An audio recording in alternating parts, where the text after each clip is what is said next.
Learners, welcome to the part 1 of the lesson 18, The Little Girl. The second part of this video consists of paragraph, verb and vocabulary building. Now learners, coming to the lesson and to the introduction. All fathers love their children, but they have different ways of expressing their love. Some express it openly by saying Papa loves you and words like that. Some ensure that they spend time with their children, either playing with them or helping them with their homework or taking the whole family out for entertainment. Some fathers may not be expressing their love so openly. It may be because of their over-occupation with office work or some other worries and anxieties because of which they become irritable and short-tempered. If this happens, then they may transfer their irritability or anger on family members. Some fathers may be over-strict and therefore do not make any effort to show their love. Little children are very sensitive and innocent. Their simple mind cannot understand complex human psychology and so fail to read the hidden emotions. Little children are very sensitive and innocent. Their simple mind cannot understand complex human psychology and so fail to read the hidden emotions. Rightly or wrongly, a child may also start thinking that his or her father does not like him or her. Coming to objectives, after completing this lesson, you will be able to describe the kind of relationship between Kezia and her parents, comment on Kezia's father's attitude towards her and analyze its impact on her personality, analyze your own relationship with your parents in terms of mutual communication and expectations, suggest ways to promote a healthy relationship between parents and children, write short and consistent paragraphs, use simple past tense and improve your vocabulary. Learners, coming to the gist of the lesson, this lesson brings out some of the finer nuances of human behavior and human relationships. Kezia is a small girl. Her father is a busy man and also a disciplinarian and a perfectionist. He is too busy to realize that he needs to spend time with his child. The child has never seen the softer side of her father. All that she has seen is his anger and shouting. She is mortally scared of him. She even relates to him as a monster who will cut her up with his knife. There is a small instance where she tears up his very important handwritten speech to fill a pincushion with the shreds. When the father comes to know what happened, he is furious and he is full of anger and canes her with a ruler. Kezia is even more scared of her father. At this time, she sees her neighbor's children playing with their father, laughing out merrily and enjoying. She wishes her father was like that, but when she consoles herself saying, perhaps all fathers are not like that. At this time, another incident takes place which miraculously brings the father and daughter closer and removes all barriers. She realizes how busy her father has been and what it meant to him when he found his speech torn up. She had thought of him no less than a devil.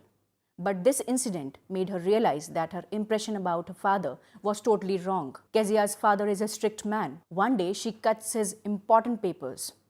Learners, now read the story once through. Let us understand the detailed text. Learners, take part 1, 18.1. You may read from the lines, to the little girl, to little brown and owl. In this section, we get to know what kind of relationship exists between Kezia and her father and how this affects little Kezia's mind. Kezia was very scared of her father.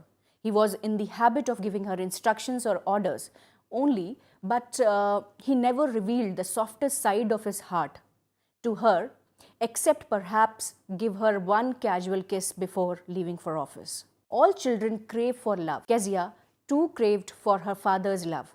Kezia's father too never tried to understand what his little child wanted from him. The result was that Kezia was living in a perpetual fear of her father.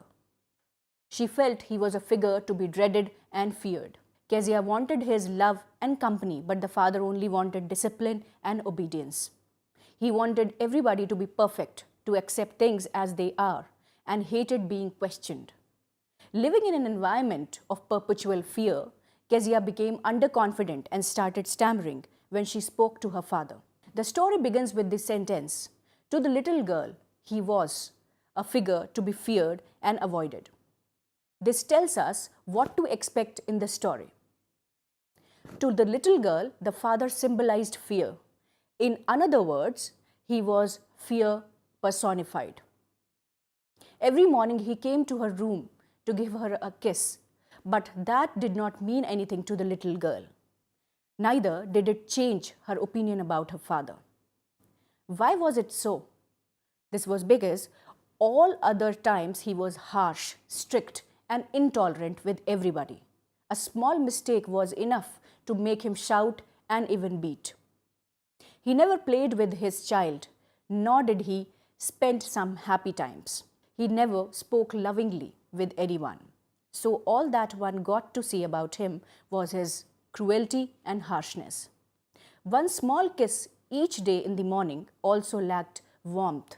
It was so mechanical and devoid of emotions that the child's heart could not reciprocate or understand the hidden love. She too replied in a very mechanical way when she said, "Goodbye, father." Deep within, she would feel happy when he went away to office. The carriage sounds were a welcome sound for her. And as the carriage drove off and the sound became fainter, she was happier and relieved. In the evening, she stood near the staircase. She heard this loud voice shouting from the hall, "Bring my tea into the drawing room." The other orders and questions followed. "Hasn't the paper come yet?" "Mother, go and see if my paper's out there." "Bring me my slippers." Kezia's mother would call out for her and tell her to take off her father's boots. Kezia would then slip down the stairs and move slowly across the hall to push open the drawing room door. By this time, he would have worn his glasses and looked at her through the lens in such a way that the little girl would feel even more terrified because she became slow in her movements. He would say, "Well, Kezia, hurry up and pull off these boots and take them outside. Have you been a good girl today?" Kezia was so confused that she would stutter, "I did no, father." That stutter and this stuttering would make him even more angry, and he responded by saying, "You don't know? If you stutter like that, mother will have to take you to the doctor. If you stutter like that, mother will have to take you to the doctor." Kezia too was surprised. She never stuttered with other people. She would speak quite normally with others. It was only when she spoke to her father that the stuttering would begin. Her fear would make her extra conscious of her action and words. He was so unpredictable that one could not say how he would react if one made a mistake. She made an extra effort to say the words properly. Seeing this behavior, he got even more angry and demanded, "What's the matter? Why do you look so wretched?" Then he turned to his mother and asked her to teach the girl not to appear as though she was going to commit suicide the next minute. In the same tone of ordering and shouting, he told Kezia to take his cup of tea and place it on the table carefully. Kezia was so scared of his huge size. She felt he was so big in size. His hand and neck, especially when he yawned, looked like some monsters. Grandmother was aware of the little child's feelings towards her father. So, on Sunday afternoons, she would ask her to go down to the drawing room to have a nice talk with father and mother. But whenever the little girl went, she found mother reading and father stretched out on the sofa, his handkerchief on his face, his feet on one of the best cushions, sleeping soundly and snoring. She sat on a stool, watched him with a serious look, and waited for him until he woke up and stretched. He then asked what time it was. He then looked at her and saw the frightened look on her face. He told her not to stare like that because that made her look like a little brown owl. Learners, part 2. One day Kezia caught cold. She was not well, so she had to be kept indoors. Grandmother told that her father's birthday was due next week. To keep her occupied, she suggested that she would make a nice pincushion for him and give it to him on his birthday. She suggested that she make it out of a beautiful piece of yellow silk. Kezia liked the idea. She was very excited. She immediately sat down to stitch it with double cotton. When she finished stitching 3 sides, she began to look for something which she could use for stuffing. She looked for the grandmother, but she was out in the garden at that time. So Kezia wandered into her mother's bedroom to look for scraps. She saw that on the bedside table there were many sheets of paper lying. They were made of fine paper. She collected the sheets and tore them into tiny pieces and stuffed them in her case. After stuffing, she sewed the fourth side too. That night, there was a hue and cry in the house. Father was in a rage. His great speech for the Port Authority could not be found. It was apparently lost. All the servants were questioned and asked to look for the speech. Finally, Mother came into Kezia's room and asked if she had seen some papers on the table in the bedroom. Kezia at once answered that she had seen them, and she also told her that she tore them up for her surprise gift. "What?" screamed Mother and asked her to come down straight into the dining room. The angry mother dragged her down to the room. Father was pacing to and fro with his hands at the back in panic and anger. Mother explained the whole episode. He stopped and stared at the child and said angrily, "Did you do that?" No, Kezia stammered in a whisper.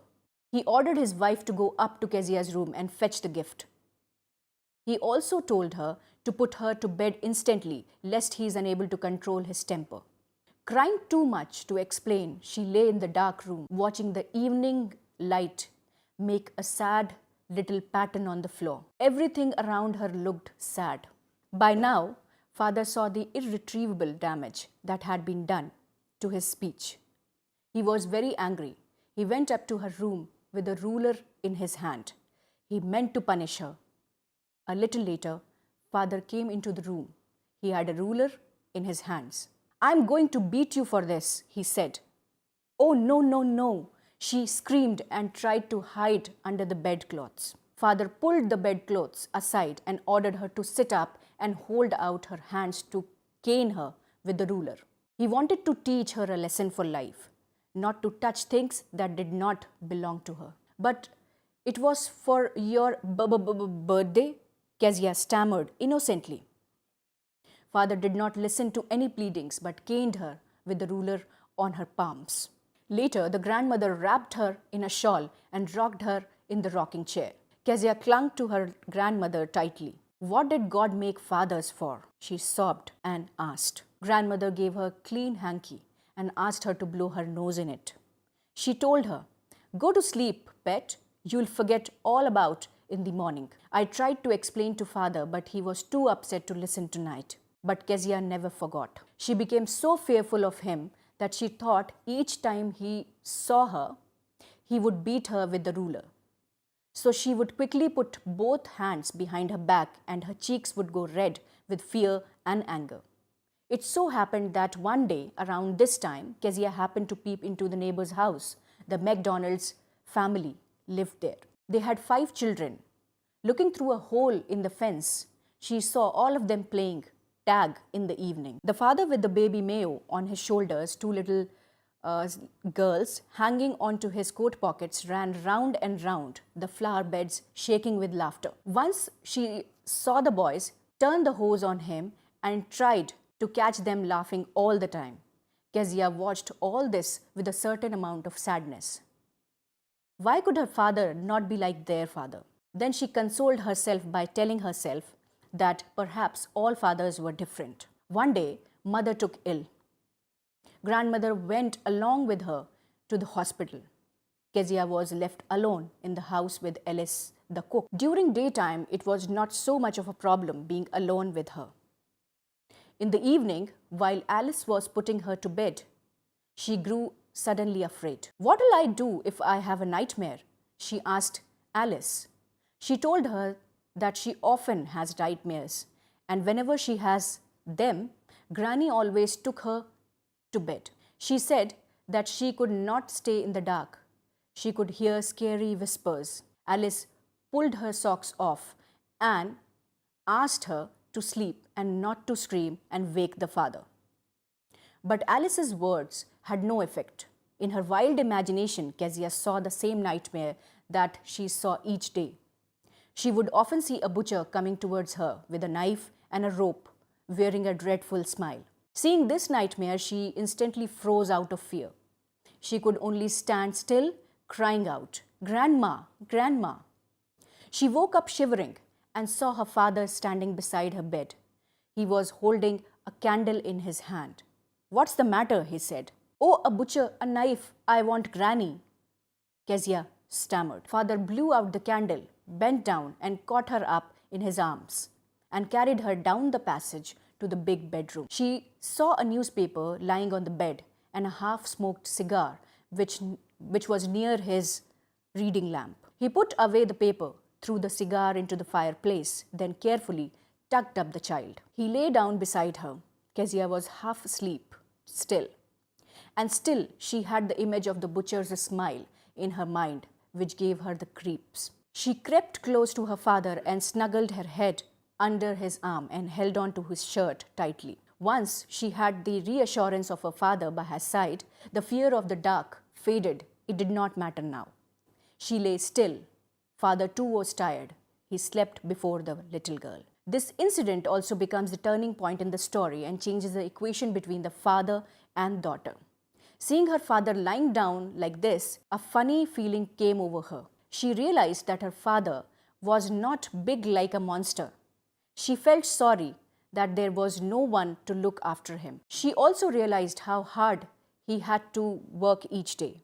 Probably he could not play like McDonald's because he was too tired. Then she remembered how she had torn up his beautiful writing.